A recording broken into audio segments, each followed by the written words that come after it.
Hello friends, ఈరోజు ఈ జామిత్ర సతీష్ కుమార్ తీసుకున్న టాపిక్ ఏంటంటే international day of biological diversity, అంతర్జాతీయ జీవ వైవిధ్య దినోత్సవం.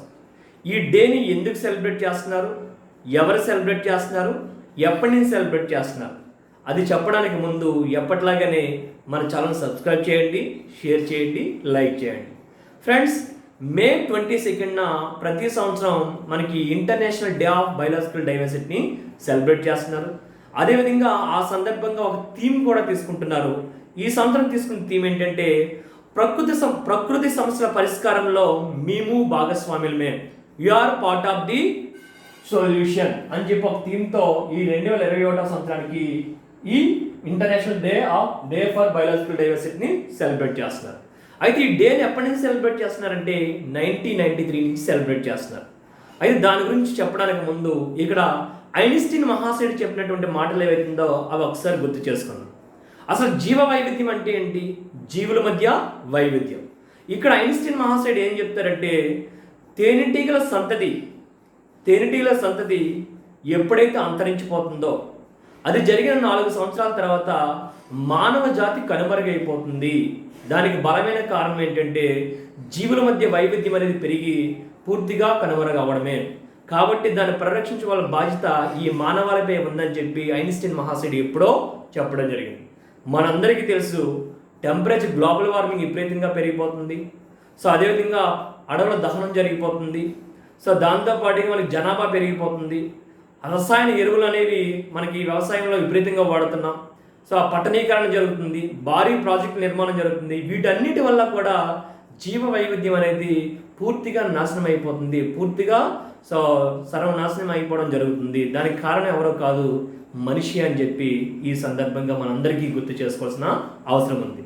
అయితే ఫ్రెండ్స్, ప్రతి సంవత్సరం కూడా 200 జాతుల వరకు అంతరించిపోతున్నాయి. దాంతోపాటుగా అసలు సముద్రంలోనే అతిపెద్ద జంతువుగా చెప్తున్నటువంటి ఏదైతే మనకి వేల్ షార్క్, తిమింగలం ఉందో అది కూడా అంతరించిపోతుందేమో. 2050 సంవత్సరానికి చాలా జంతువులు అంతరించిపోతాయి అని చెప్పి మనకి కొన్ని న్యూస్ పేపర్స్లో కూడా మనం చదవడం జరుగుతుంది. అయితే ఈ డేని ఎప్పటి నుంచి సెలబ్రేట్ చేస్తున్నారు అని ఒకసారి మనం చూస్తే, యాక్చువల్లీ స్టార్టింగ్లో ఈ డే డిసెంబర్ 29ని సెలబ్రేట్ చేసేవారండి. తర్వాత మనకి ఈ ఏదైతే United Nation convention on biological diversity ఏదైతే ఉందో ఆ డే ఎప్పుడైతే కేమ్ ఇన్ టు ఫోర్స్ అధికారికంగా అమలులోకి వచ్చిందో ఆ డేని బేస్ చేసుకొని ఈ డిసెంబర్ 29న జరగవలసినటువంటి ఈ డేని మనకి తర్వాత కాలక్రమేణా మే 22కి దాన్ని మార్చడం జరిగింది. ఒకసారి అది చూద్దాం. The resolution to celebrate the day was adopted in 1992. అంటే ఈ రెజల్యూషన్ ఎప్పుడు మనకి అడాప్ట్ చేస్తున్నారు, 1992లో అడాప్ట్ చేస్తున్నారు. సో తర్వాత the day was initially celebrated on December 29 till 2000. Actual 1993 నుంచి మనకి ఈ డేని సెలబ్రేట్ చేశారు. అయితే మీకు రెజల్యూషన్ అంటే ఏ రెజల్యూషన్ ఇక్కడ మనం కన్సిడర్ చేయాలండి? So United Nation Convention Biological diversity అండి. యునైటెడ్ నేషన్ కన్వెన్షన్, ఐక్యరాజ్య సమితి జీవ వైవిధ్య ఒప్పందం ఏదైతుందో అది అండి, గుర్తుపెట్టుకోండి. రెజల్యూషన్ అంటే ఆ ఒప్పందాన్ని మనం ఇక్కడ చెప్తున్నాం. అది మనకి 1992లో జరిగింది. ఆ డేని మనం తీసుకుంటే 1993 నుంచి సెలబ్రేట్ చేస్తున్నారు. తర్వాత ఏం జరిగిందంటే it was marked on December 29 to celebrate the day convention on biological diversity came in to effect. So ఎప్పటి నుంచి అయితే ఈ బయోలాజికల్ కన్వెన్షన్ అనేది అమల్లోకి వచ్చిందో ఆ డేని మనం సెలబ్రేట్ చేస్తాం స్టార్టింగ్లో. తర్వాత ఏం జరిగింది, it was later shifted to May 22 to commemorate the adoption of the convention at Rio Earth Summit. Rio Earth Summit ఏదైతే ఉందో ఆ రియో ఎర్త్ సమిట్ కన్వెన్షన్ మనం తర్వాత ఎప్పుడైతే అన్ని అమల్లోకి తీసుకురావడం జరిగిందో ఆ తర్వాత దాన్ని మనం మే 22 నుంచి సెలబ్రేట్ చేస్తాం. స్టార్టింగ్లో 29నే సెలబ్రేట్ చేసేవారు, తర్వాత మే 22కి దాన్ని షిఫ్ట్ చేసి ఆ రోజు నుంచి దాన్ని సెలబ్రేట్ చేస్తూ ఉన్నారు. సో అయితే ఇక్కడ మనకి కొన్ని విషయాలు గుర్తు చేసుకోవాల్సిన అవసరం కూడా ఉంది. మనకి యునైటెడ్ నేషన్ ఏం చేసిందంటే రియో ఎర్త్ సమిట్ అని చెప్పి ఒక సమిట్ కండక్ట్ చేసింది. ఇది ఒకసారి అర్థం కూడా గుర్తుపెట్టుకోండి, ఇది మనకు చాలా అవసరం. సో అదేవిధంగా ఈ థీమ్ ఏదైతే ఉందో ఆ థీమ్ కూడా అవసరం, మనకి థీమ్ కూడా అవసరం. ఇక్కడ రియో ఎర్త్ సమిట్ ఎప్పుడు జరిగింది, దాంట్లో ముఖ్యమైనటువంటి పాయింట్స్ ఏంటి. మనకి రియో ఎర్త్ సమిట్ అని చెప్పి Rio Earth Summit, Rio designer summit అన్నా రియో ఎర్త్ సమిట్ అన్నా ఒకటేనండి.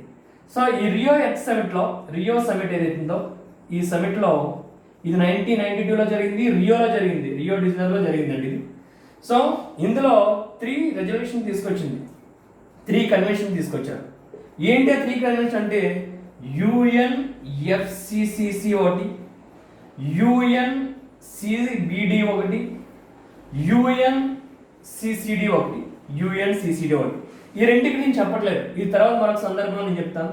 యుఎన్సిబిడి ఇప్పుడు ఏదైతే మనకి ఈరోజు international day for biological diversity celebrate చేస్తున్నామో అది సెలబ్రేట్ చేయడం బలమైన కారణం డ్రాఫ్టెడ్ ఇదే.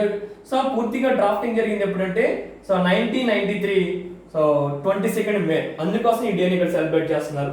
ఇది ఐక్యరాజ్య సమితి జీవ వైవిధ్య ఒప్పందం అంటాం, United Nation Convention Biological diversity అంటాం మనం దీన్నే. అంతర్జాతీయ జీవ వైవిధ్య ఒప్పందం ఏదైతే ఆ ఒప్పందం అనేది 22 మే జరిగింది కాబట్టి ఆ డేని మనకి ఇప్పుడు సెలబ్రేట్ చేస్తారు. ఈ 3 కూడా ఇంపార్టెంట్ అండి.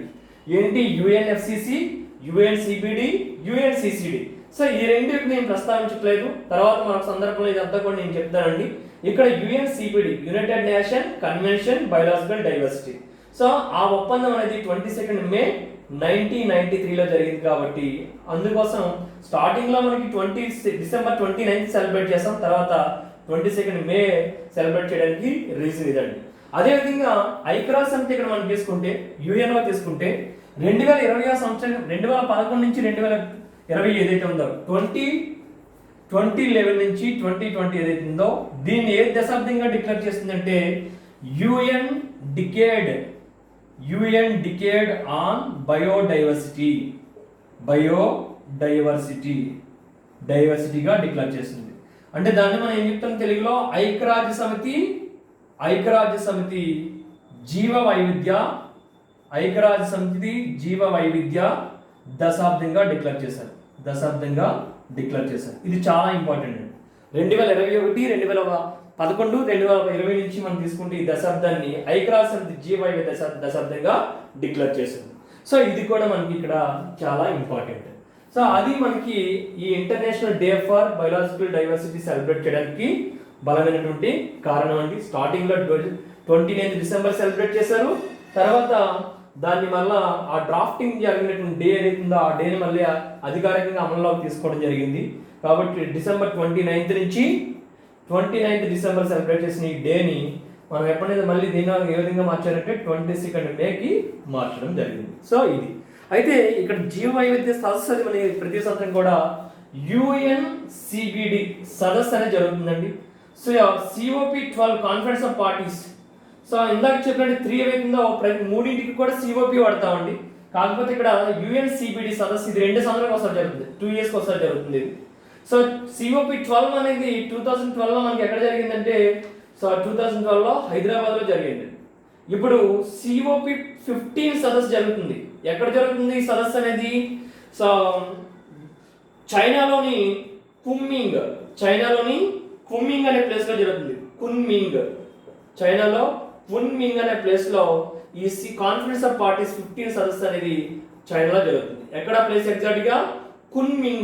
కున్మింగ్ అనే ప్లేస్లో జరుగుతుందండి. సో ఇవి మనం తీసుకుంటే అదేవిధంగా అడవుల ధరకు శాతం జీవ వైవిధ్యం బాగా ఉండాలంటే ఫారెస్ట్ కవరేజ్ కూడా చాలా ఎక్కువగా ఉండాలి.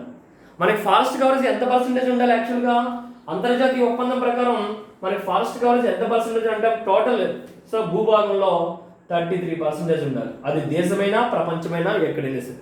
కానీ ఇక్కడ మనం తీసుకున్నట్టు భారతదేశంలో తీసుకుంటే 24% ఉంది. అదేవిధంగా ఆంధ్రప్రదేశ్లో ఫారెస్ట్ కవరేజ్ కానీ తెలంగాణలో ఫారెస్ట్ కవరేజ్ కానీ మనం తీసుకుంటే ఎంత ఉందంటే ఆంధ్రప్రదేశ్లో అండ్ అదేవిధంగా దాంతోపాటు తెలంగాణలో తీసుకుంటే ఆంధ్రప్రదేశ్లో 29% ఫారెస్ట్ కవరేజ్ ఉంటే తెలంగాణలో ఎంత ఉందంటే 26% ఫారెస్ట్ కవరేజ్ ఉందన్నమాట. సో అలా మనం తీసుకుంటే ఈ అంతర్జాతీయ ఒడంబడికి తగినట్లుగా జీవ వైవిధ్య పరిరక్షణకు కేంద్ర రాష్ట్ర పాలకులు ఎవరైతే ఉన్నారో వాళ్ళు కృషి చేస్తేనే మనకి భావితరాలకు భద్రమైన భవిష్యత్తును అందించడానికి అవకాశం ఉంటుంది.